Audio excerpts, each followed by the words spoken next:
मैं ये कहना चाहता हूं कि जब से बीजेपी का राज हिंदुस्तान में आया है तब से मिलिटेंट पावर बढ़ा है, नागरिक के अधिकार सीज हुए हैं, हमारे जैसे सोचने विचारने वाले लोगों पर की परेशानियां बढ़ी हैं, लिखने पढ़ने वालों की बढ़ी है।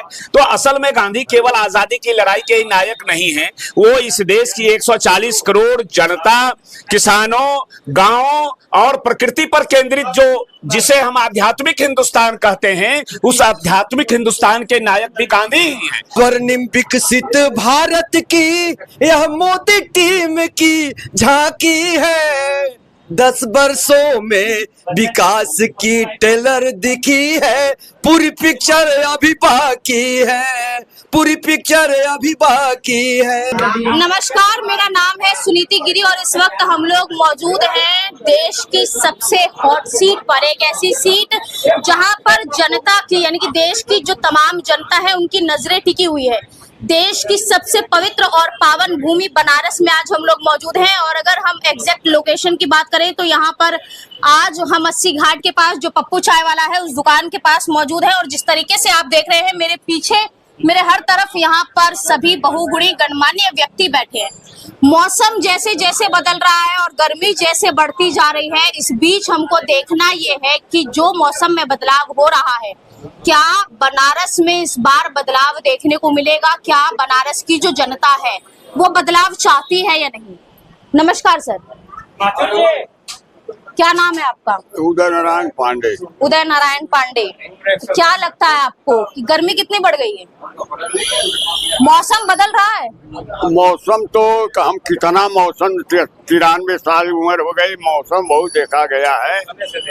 ये मौसम बदलने का कोई फर्क नहीं पड़ रहा है। अच्छा, तो आपको क्या लगता है जिस हिसाब से मौसम बदल रहा है तो बनारस में चुनाव की हवा बदलेगी? यहाँ केवल मोदी है। अच्छा, केवल मोदी है, दूसरा कोई नहीं है। मोदी, योगी और ब्रह्मा विष्णु महेश के अवतार हैं, यही सब होंगे और देश का विकल्प केवल मोदी है। अच्छा, देश का विकल्प ये जिस दोनों लड़के नहीं है। ये जिस हिसाब से कहते हैं कि देश में एक ही विकल्प है मोदी, क्या कहेंगे आप हमको एक प्रश्न का उत्तर दीजिए। जिस क्षेत्र का सांसद प्रधानमंत्री हो, कौन ऐसा बेवकूफ होगा जो उसको हराएगा?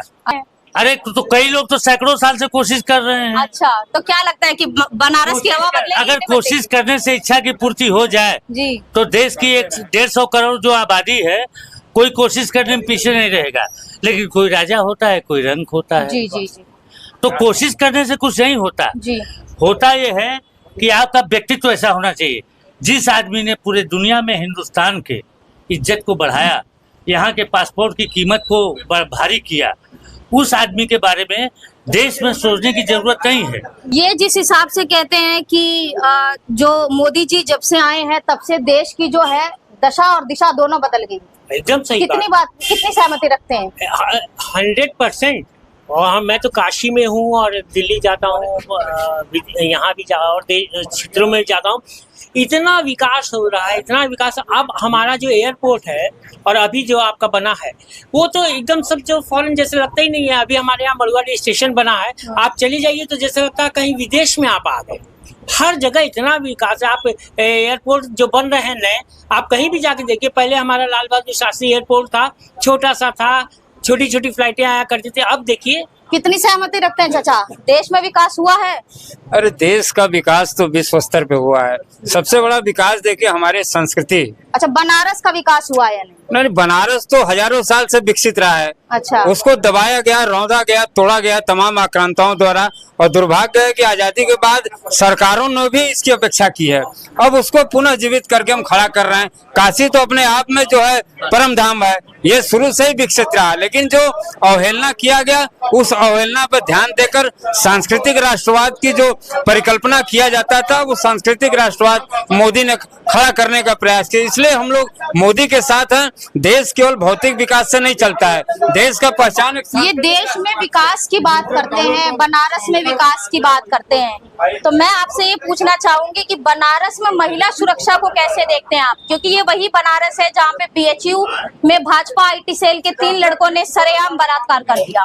वो प्रूफ हो गया है जी, सजा भी हो गई। कोर्ट ने सजा दे दिया है, जेल में है, अभी सजा नहीं हुआ। दूसरी बात बनारस में रात को 12 बजे 2 बजे महिलाएं अकेले जाती आती हैं, न कहीं घटना होता है न कहीं दुर्घटना होता है। बनारस काफी सुरक्षित हो गया है पहले से। हाँ, कुछ अछावतनी तत्व थे योगी के राज्य में, वो सब बनारस और यूपी छोड़ चुके हैं।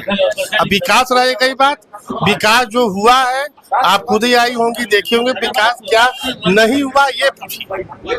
अच्छा सर कहते हैं कि बनारस में क्या नहीं हुआ है ये पूछिए, तो क्या कहेंगे आप कि बनारस में क्या क्या हुआ है? आपने कहा बीएचयू में 2 लड़कियों का बलात्कार हुआ।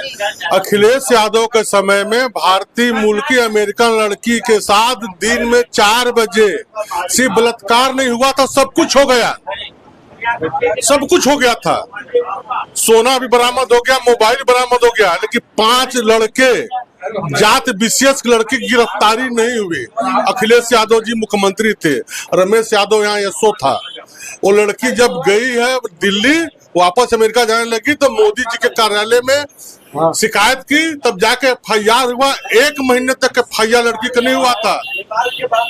ऐसे कुकृत मुख्यमंत्रियों के हमारे पास योगी जी है, किसी के माँ ने दूध पिलाया हो तो छेड़खानी कर दे, अद्धा चला दे, तमंचा निकाल ले। मतलब बनारस महिलाओं के मामले में भी एकदम है, एकदम यहाँ सड़क कितनी सहमति रखते हैं सर? सही बात है, सुरक्षा तो आज औरतों के लिए तो सुरक्षा का माहौल हो ही गया है। स्वर्णिम विकसित भारत की यह मोदी टीम की झांकी है, 10 वर्षों में विकास की टेलर दिखी है, पूरी पिक्चर अभी बाकी है, पूरी पिक्चर अभी बाकी है। क्या कहते हैं सर? ये कह रहे हैं पिक्चर अभी बाकी है। देखिए, पूरा कंटेंट जिस जगह पर आप हैं, आपका इम्बैलेंस है, असंतुलित है। मेरी एक नागरिक के तौर पर मेरी बात पूछेंगे तो प्रश्न क्या है आपका? मैं ये पूछना चाहती हूँ कि जिस हिसाब से यहाँ पर सभी लोग कह रहे हैं कि बनारस महिलाओं के विषय में सुरक्षित है, महिला विषय में सुरक्षित है, इस पर आप क्या कहेंगे? क्योंकि जिस तरीके से हमने देखा, खबरों में देखा, तो ये वही बनारस है जहाँ पे बीएचयू में भाजपा आईटी सेल के 3 लड़कों ने सरेआम रेप कर दिया, तो कितना सुरक्षित है? देखिए, अगर बड़े परिप्रेक्ष्य में आप लें तो दिल्ली की तुलना में और बड़े महानगरों की तुलना में बनारस महिलाओं के मामले में सुरक्षित है। लेकिन बीएचयू की घटना सही है और बीजेपी के आईटी सेल के लड़कों ने किया है, और सरकार ने और पार्टी ने बचाने की कोशिश की है। बड़े नेताओं से जुड़ाव है, और उसके बावजूद भी अगर इनको शर्मिंदगी नहीं है, उसको कंडम नहीं करते हैं, उसकी आलोचना नहीं करते हैं, उसे स्वीकार नहीं करते हैं, इससे ये पता चलता है कि देश भर में आप देखिए कि इस दल के भीतर आपने कितने नेता इस तरह के कांड में, बलात्कार में, यौन उत्पीड़न में फंसे हैं। अनेक विधानसभाएं इसका प्रमाण है। अभी इनके सहयोगी आज आ रहा है, वो तेजस्वी रमन्ना कर्नाटक का है, आज वो जहाज से उतरेगा और गिरफ्तार हो जाएगा कर्नाटक में।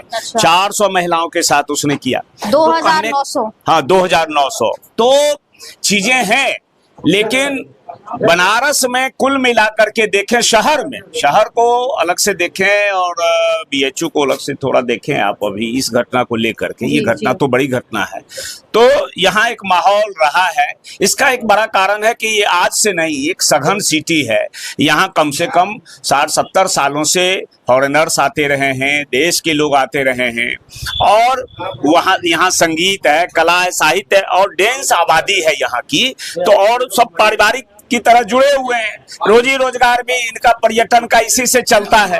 तो इस दृष्टि से ठीक है, लेकिन बीच बीच में घटनाएं भी होती रही। बीच प्रधानमंत्री मोदी जी कन्याकुमारी में तपस्या कर रहे होंगे, तो आपको क्या लगता है? पिछली बार भी जब हमने देखा था तो चुनाव से ठीक पहले वो तपस्या कर रहे थे, इस बार भी वो तपस्या कर रहे हैं, तो आपको क्या लगता है कि कहीं ना कहीं मोदी जी जो है वो अपने जो चुनाव के नतीजे हैं उसको लेकर डरे हुए हैं? ये क्या चीज है? देखिए, भारत देश को अगर आप देखें तो यहाँ हमेशा से जो भोगी रहा है वह बाद में योगी बनता। महात्मा बुद्ध राजा थे, तो उसके बाद वो सन्यासी हो गए।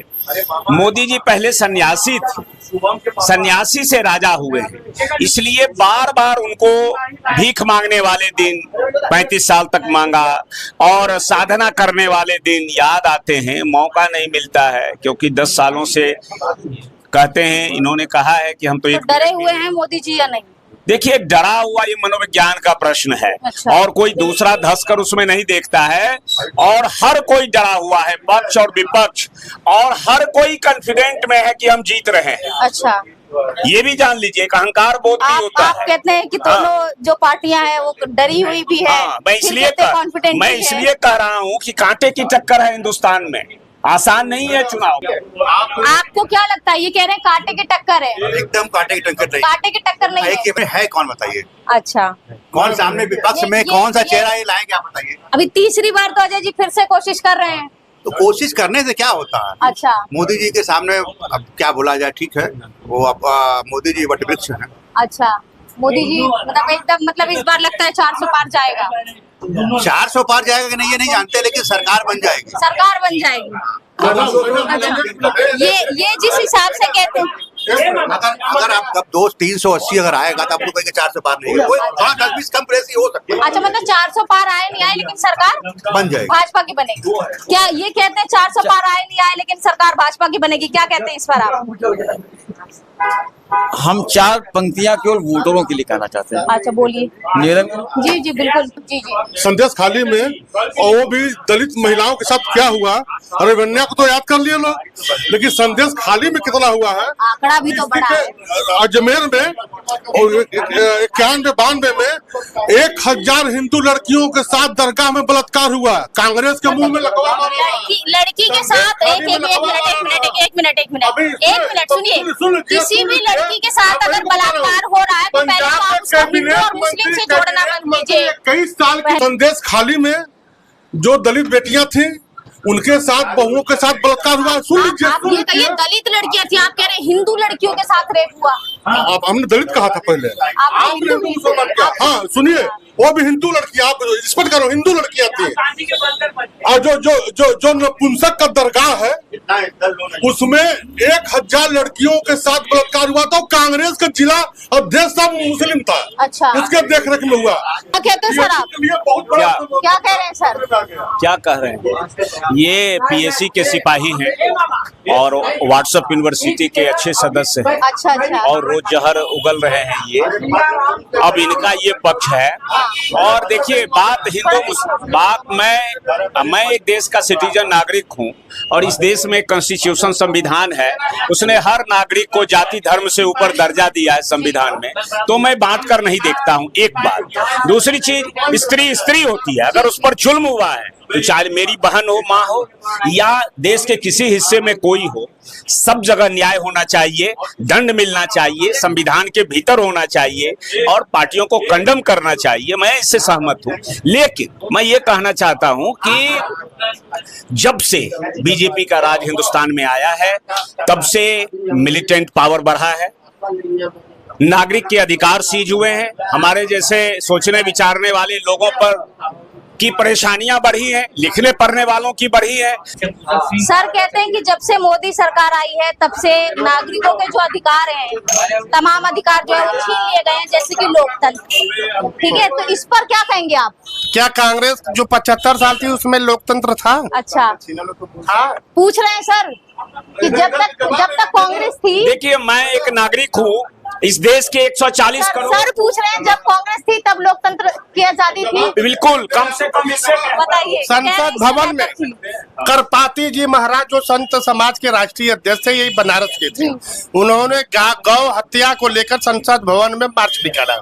वहाँ गोलियां चला के लाठीचार्ज करके निर्मत हत्या कर दी गई। तब क्या उस समय लोकतंत्र नहीं था? क्या 1977 में इंदिरा गांधी के खिलाफ ही काशी के लोक बंधु राजनारायण ने चुनाव में धांधली का आरोप लगा के केस किया, तो उस पे उस समय आपातकाल लगाया गया, तो क्या उस समय लोकतंत्र था? जिस हिसाब से ये कह रहे हैं बात, आप ये बताइए। एक मिनट, आप ये बताइए कि जिस तरीके से हम तमाम चुनाव के जो नतीजे हैं, जो चुनाव के जो माहौल है, हम उसको देख रहे हैं, तो आपको क्या लगता है कि इस बीच में बेरोजगारी और रोजगार जो है, जो महंगाई है, क्या वो एक अहम मुद्दा नहीं है? जब से भारत आजाद हुआ है हर चुनाव में महंगाई और बेरोजगारी का मुद्दा उठा है। जी जी। क्या वो चुनाव नहीं हुआ? अभी अभी मोदी जी ने ये कहा कि जब तक गांधी जी की फिल्म नहीं आई थी तब तक गांधी जी को कोई जानता नहीं था। इस बात से कितनी सहमति रखते हैं? गलत बात। देखिए, इससे तो सहमत नहीं है, लेकिन आपने जो उनको राष्ट्रपिता कहा वो भी गलत है। अच्छा। हाँ, राष्ट्र के वो कहीं पिता नहीं थे महात्मा गांधी, उन्होंने भारत को खंडित किया, तो वो भी गलत है। अच्छा, ये तो एक अलग मुद्दा चला जाता है। हाँ हाँ हाँ, जी जी। तो मतलब इस बात से सहमति है कि मतलब जिस हिसाब से मोदी जी गांधी जी को जानते थे और सब जानते हैं, हम लोग तो बचपन से पढ़ते थे गांधी जी को। अब वो किस उसमें उन्होंने कहा, मैं पूरी बात किस परिस्थिति में गांधी थे उस समय, हिंदुस्तान किस परिस्थिति में था। वो आदमी आता है बैरिस्टर, यहाँ पर लंगोटी पहन के घूमने लगता है, देश की जनता को दर्द समझता है, उसको क्रिटिसाइज करने का हमको नैतिक अधिकार नहीं है। बताइए, आप बताइए। नहीं, बिल्कुल सही कह रहे हैं। मुझे बड़ी खुशी हुई, भाजपा के साथी हैं, लेकिन देश की विरासत की समझ जो इनकी है, अब देखिए जो एक साथी ने कहा वो सब छात्र आंदोलन से पैदा हुए हैं। उन्होंने देखा है कि किस तरह से गांधी, लोहिया, जेपी सबने इस देश में एक विकल्प की धारा दी। तो असल में गांधी केवल आजादी की लड़ाई के ही नायक नहीं हैं, वो इस देश की 140 करोड़ जनता, किसानों, गांवों और प्रकृति पर केंद्रित जो जिसे हम आध्यात्मिक हिंदुस्तान कहते हैं, उस आध्यात्मिक हिंदुस्तान के नायक भी गांधी ही हैं। इसलिए गांधी का भविष्य ही भारत का भविष्य है, भारत का भविष्य गांधी का भविष्य है। राजनीतिक कारणों से आपको आश्चर्य होगा, यहाँ इस विश्वविद्यालय से पढ़े लिखे एक राज्यपाल हैं जम्मू कश्मीर के, उन्होंने कह दिया गांधी पढ़े लिखे नहीं थे, अखबार में छपा। तो मौसम बदल रहा है, थोड़ा बदल रहा है। और चुनावी माहौल तो लास्ट 1 तारीख है, बस गर्मी खत्म हो जाएगा चुनावी। अच्छा, उस टाइम पे गर्मी खत्म हो जाएगी किसकी? चुनावी माहौल का। अच्छा, आपको क्या लगता है कि जिस हिसाब से मौसम बदल रहा है, तो जो इस बार जो चुनाव होगा बनारस में, उसमें बदलाव होगा या नहीं होगा? वाराणसी में तो मोदी जी आएंगे। मोदी जी रहेंगे। बनारस का जनता 10 साल पहले बदल चुकी है, उसका और इम्प्रूव करेंगे, और बदलाव को इम्प्रूव करेंगे। अच्छा, क्या लगता है कि इस बार बनारस क्या तीसरी बार मोदी को ताज पहनाएगा? आई थिंक उसमें कोई संशय नहीं होना चाहिए। हाँ जी, संशय नहीं होना चाहिए। संशय नहीं होना चाहिए। क्या लगता है तीसरी बार मोदी को ताज जाएगा? पहना दिए। तमाम जो जनता यहाँ पे दिखती है, अलग अलग लोगों से जब हम बात करते हैं तो लोग यहाँ पर यही कहते हैं, बेशक से गर्मी बढ़ रही है, मौसम बदल रहा है, बनारस है, बनारस में जो माहौल है, जो चुनावी माहौल है, उसमें कोई बदलाव देखने को नहीं मिलेगा। विपक्ष जो है वो प्रयास कर रहा है, लेकिन वो प्रयास ही करता रह जाएगा। और लोगों का यहाँ पर ये भी कहना है कि बेशक इस बार भाजपा 400 पार जाए या ना जाए, लेकिन जीत होगी तो सिर्फ मोदी की। लेकिन देखना ये है कि 1 तारीख को जो चुनाव देने जाते हैं लोग, वो क्या सोच कर देने जाएंगे, और इस बीच में 4 तारीख को जो नतीजे आएंगे, वो नतीजे क्या सामने आते हैं। क्या इस बार तीसरी बार बनारस की जनता मोदी को ताज पहनाएगी? फिलहाल सिर्फ इतना ही। कैमरामैन गायत्री के साथ 2PM न्यूज।